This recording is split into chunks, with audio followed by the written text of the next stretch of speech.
1-to-1. Here are some of the boys I'm looking for. Lee Henderson told me earlier they were down here in the audience. The Bee Gees, Barry A., the leader of the group, come here. Barry Gibb and your young brothers. Now, come on, who are you? Which is which? You're twins, eh? I'm Robin. Robin? Morris. And Morris. Now, you all sing together, eh? What I mean is, when I say that it's us three against the world, once again, I go back to all of the times in our past where we've been told we couldn't succeed. And when we first emigrated to Australia, we were a singing group who wrote songs, and in Australia we were told by a lot of people in the business that, you know, who wants kid acts?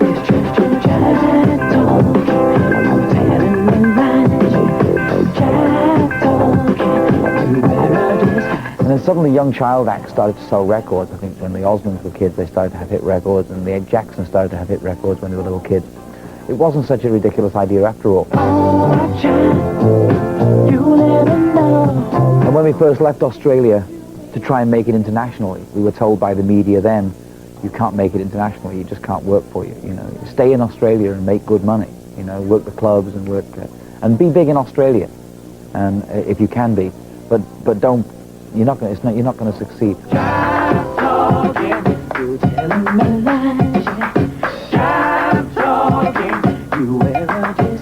It's funny how there are always people to tell you can't do it. And when we were in England, we arrived in England, we were told we couldn't, no one would sign us up. They told us it was impossible. They told us groups were out. We were told by a leading agent that groups were out in 1967. I started a joke, which started the whole world crying. And then in 1972, 73, we were told by the industry that we were finished. We'd had our hits in the 60s, and we'd had Massachusetts and all that, Got to Get a Message to You and all those songs. And mid-70s, we were finished. I mean, that was the general attitude of the media, of the business. The groups were out. What I'm trying to say is that overall, all the way, we've been reminded over and over again that we can't succeed. How deep is your love, is your love, how deep is your love, I really mean to love. Feels like it's always been an uphill battle, but somehow we've always managed to sort of just creep through that final hole with the light at the end.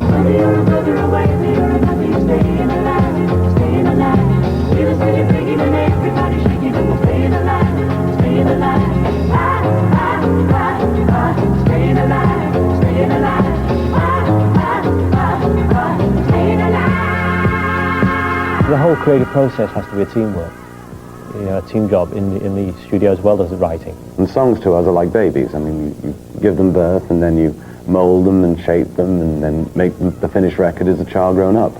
And that's how we feel about our songs. There's going to be a lot of arguments. You always have people sort of thinking that their idea is the best one, we're going to see it through. It is a three-step thing.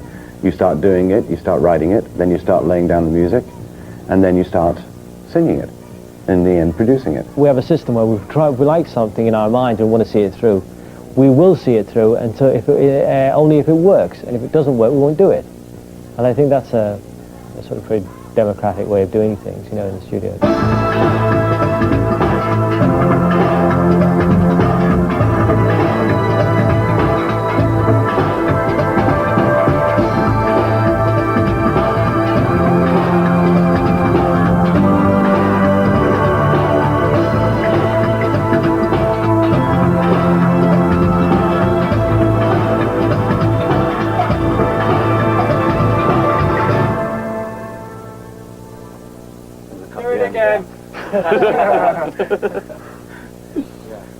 I like that, but I'm not happy with it. I think we can do it again.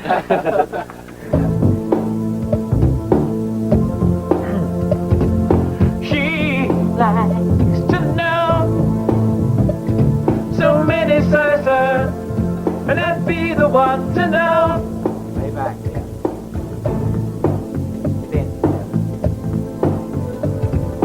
When am I gonna go to your dimension? There's all kinds of different harmonies that we use, and Morris or Robin can take any harmony.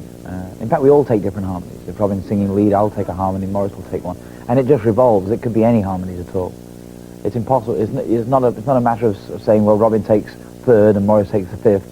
In all cases, that's simply not true. We experiment in every case. She likes we once again experiment a lot with our vocal sound.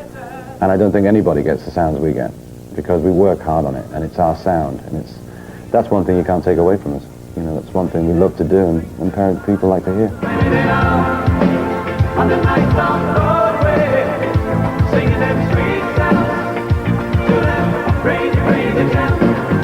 We were looking for something exciting at the end of Nights on Broadway, something like a scream of some sort, and he said, you know, does anyone scream? And I know we had done falsettos of some kind on an earlier album, which weren't very good. And I said, well, okay, well, I didn't think I could do it. And he said, well, go out and just see if you can scream something in tune that's actually a scream but actually has a note to it, you know. And I went out to the microphone and did, I think it was, Blaming It All. The only other person I'd ever heard scream in tune was Paul McCartney on the end of Hey Jude. But this is the first time I heard Barry scream, and he was dead in pitch and the scream was in tune. And it's like, how do you get an in-tune scream? You know, it was just brilliant.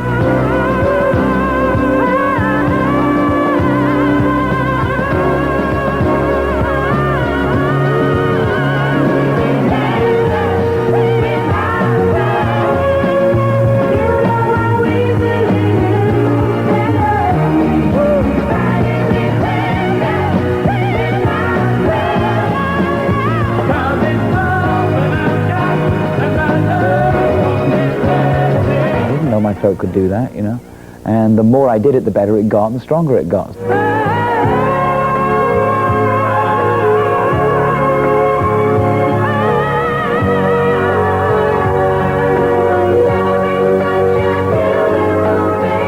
was nice to do ballads with falsetto. It was nice to do all those things, and we'd always been fans of the Beach Boys and the Four Seasons, and I'd always loved Frankie Valli's voice. Why didn't I never try to copy Frankie Valli? Because it was like the same type of thing, and I didn't know I could do it. And I'd loved all those records in the past and never knew.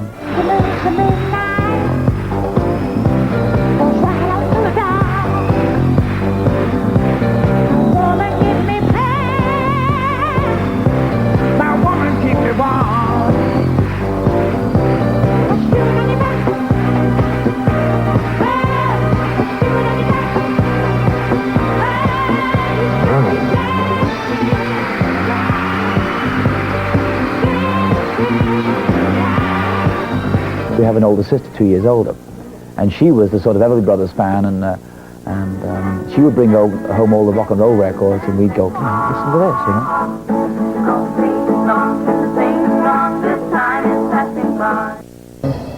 know. VH-1 to 1. Oh, my old man's a dustman, he wears a dustman's hat, he wears blimey trousers, and he lives in a... Well, I was 9 when I first started playing guitar, and Morris and Robin were 6 or 7.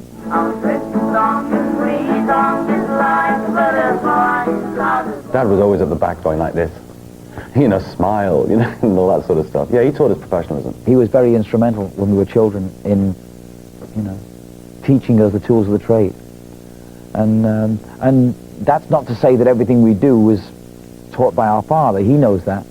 He just added those little things that he felt were important, like being, you know, like when you're bringing up children, you know, be polite to other people. Don't let your ego take over if you have success. Just things that a parent would say, you know. And I'll always thank him for that. He was fantastic. Fashion on my head. We knew we couldn't go too far in Australia. You can always go, in those days there was no satellite, nothing like that. So, you know, you only could go as far as you could go. And we left because we wanted to go international and try and do more internationally. It was either America or England. So we decided to go back home to England.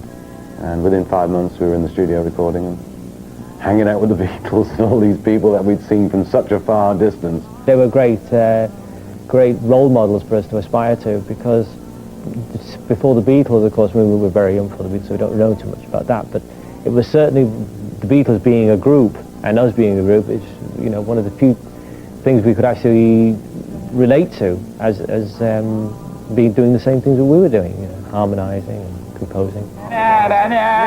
Something's telling me I must go home. And the lights all went out in Massachusetts, and and Massachusetts is one place I have seen. Morris and Robin, I know, they're not comfortable with the oldest brother role. They don't like me being the eldest brother in a sense. They don't like me trying to dominate. And the trouble is, when you are the eldest brother, you do it by nature. And you try to dominate just by nature because you're the eldest brother. You try to fill the role, you know, which is a mistake. And I've come to learn. You learn from each other. I don't try to dominate Morris and Robin. I listen to their opinions the same as they listen to mine. Everything's on an equal footing, an equal basis. And that is part of the way to survive too, you know. If one person tries to run the whole thing, it just doesn't work. I just gotta get a message to you. Hold on, hold on. One more hour and my life will be through. Hold on, hold on. The three of us have three different things that make the chemistry work. I mean, when we write separately, it's okay, but when the three of us write together, it seems to have more impact. It seems to be more of a popular song. And I don't know what the chemistry is, it sort of clicks. I don't know, it happens between brothers. Have you seen my wife, Mr. Jones? Do you know what it's like on the outside? Don't go talking too loud, you'll cause a landslide, Mr. Jones. I keep straining my ears to hear a sound. Maybe someone is digging underground.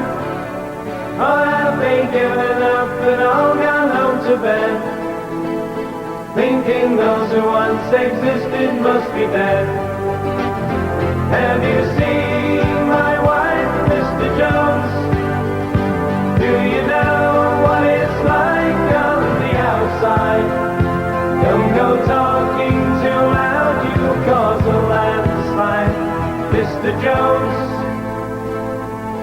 It's impossible to describe the writing mode, the dream state, whatever it is that makes you create songs or write books. I go into the dream state. It's as simple as that, and I don't know how to explain that. It's just that all these things that maybe it's the child. You become the child. And it becomes that no matter what you write down, it's okay, and you can fail. That's all right too. You've got to be allowed to fail, and you write down anything that comes into your mind. And once you've opened your mind to that, then you start to have ideas, and some of them are good, some of them stink, and over the years that will prove itself. You know, you have songs that really work for everybody, and you have songs that really don't work for anybody. But you have to be unafraid to fail. I can think of younger days when living for my life was everything a man could want to do. I could never see tomorrow. No one said a word about the sorrow. How can you mend a broken heart? How can you stop the rain from falling down? How can you stop the sun from shining? What makes the world go round? How can you mend this broken man? How can a loser ever win? Please help me mend my broken heart and let me live again. The important part of any song, when you're constructing a song, is the chorus. Islands in the stream, that is what we are. No one in between. How can we be wrong? Sail away with me to another world, and we rely on each other. From one lover to another. Especially when you're writing a song that that you think you want to write a hit record. The magical part of the song is the chorus. Why do you have to be a heartbreaker? It ain't a lesson that I've never chorus is the part where the song flowers and blossoms. And that's where the song opens up. And if it doesn't happen in the chorus, it doesn't happen anywhere. And that's a magical part. Once you've got that part, everything else takes care of itself.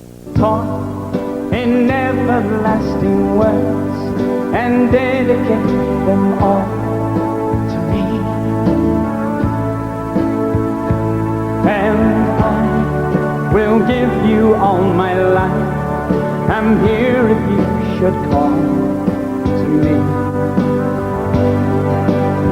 And you think that I don't even mean a single word I say. It's only words, and words are all I have to take your heart away. I've never really analysed it. I just know that one has to keep sort of changing. I think as songwriters, that's always been something we wanted to do anyway. You can't, as a songwriter, you can't stay in one area all the time. So it's part of, it's nature really for us to want to keep growing and going forward.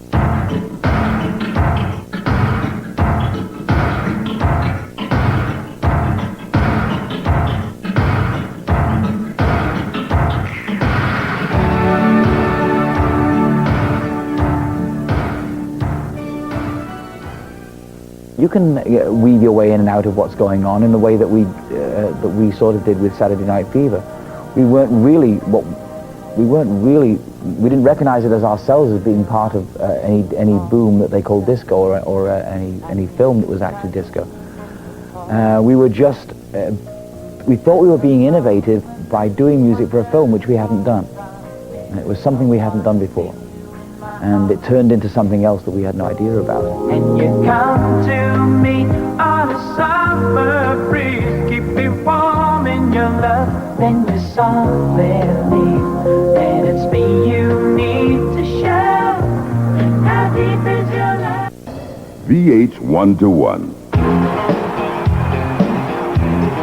We were in Hérouville, in France, recording what we thought was our new album. And Robert Stigwood and Al Curry came to France to meet with us and showed us a script of sorts and asked us if we'd write about 4 or 5 songs for this film called Tribal Rites of a New Saturday Night. That's really where it started off, but and the 4 songs, the 5 songs, I think More Than a Woman, Staying Alive, How Deep Is Your Love, and Night Fever, I think all were part of that album we were working on and became part of the soundtrack. It was just, I guess, an accident. See, nobody expected anything like what happened with Saturday Night Fever. If you were in the core, if you were at the nerve center of that project, you would never have expected what, you would never have expected the success that came from it.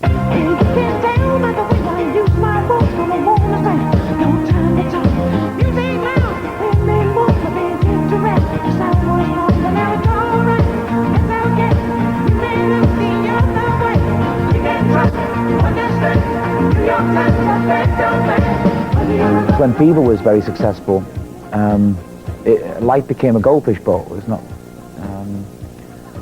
It's not a very, very happy way of living. You've got people climbing over your walls. You can't answer your own phone. It's a wonderful sensation to have that kind of success, and it is a different world than normal success but very, very insecure situation for everybody.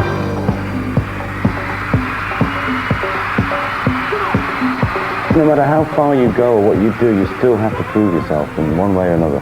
If you have success, for some reason, it damages you. And it doesn't happen to many other people, but to us, for some reason, it did. So we got over that obstacle. We just, kept going. And so if we keep on making the records and keep on writing the songs we love to do, no one can stop us. We just got to keep, if we stop doing it, yes, then we can all say cheerio.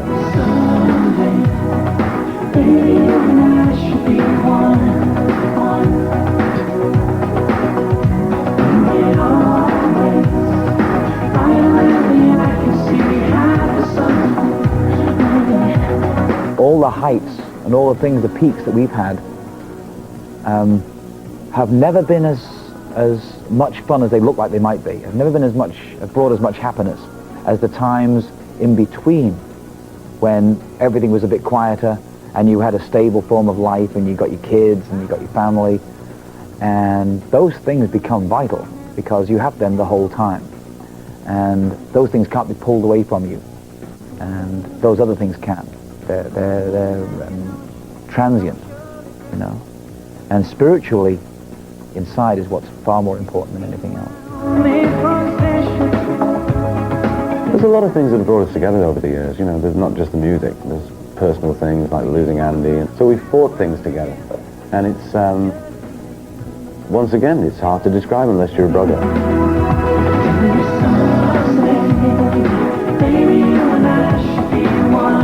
Different times we feel like each other's big brother. It all depends on what the circumstances are and the situation. We all feel differently about each other at different times. We've been working together so much as musicians and writers that over the years you see each other as fellow musicians and then brothers. I think it's we can't always work as in a brother relationship. We have to work in a musical relationship, and I think the two have really balanced out well.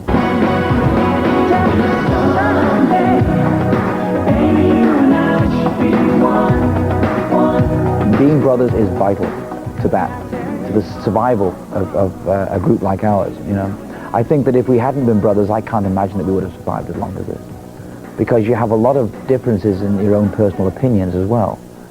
You have to see something, you have to see the target. You have to, you can't look left and right. You've got to know what you want and go after it all right through your life. And the three of us have been that way. Even though we've differed as people, we've had the same target.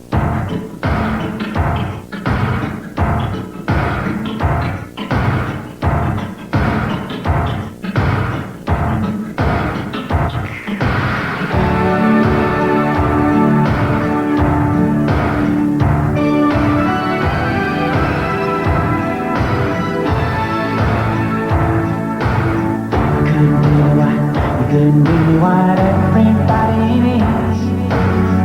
Shouldn't let you take me when I'm down my bed. VH1 presents a lesson in vocabulary. Definitions: hit. Noun, from the Russian hitovkovich. 1. A dosage, as in drug hit. 2. A run-in with the mafia, as in mob hit. You've been hit by a smooth criminal. 3. A musical recording of unquestionable popularity, as in hit song. Only one place defines the hits: VH1, the greatest hits of music video.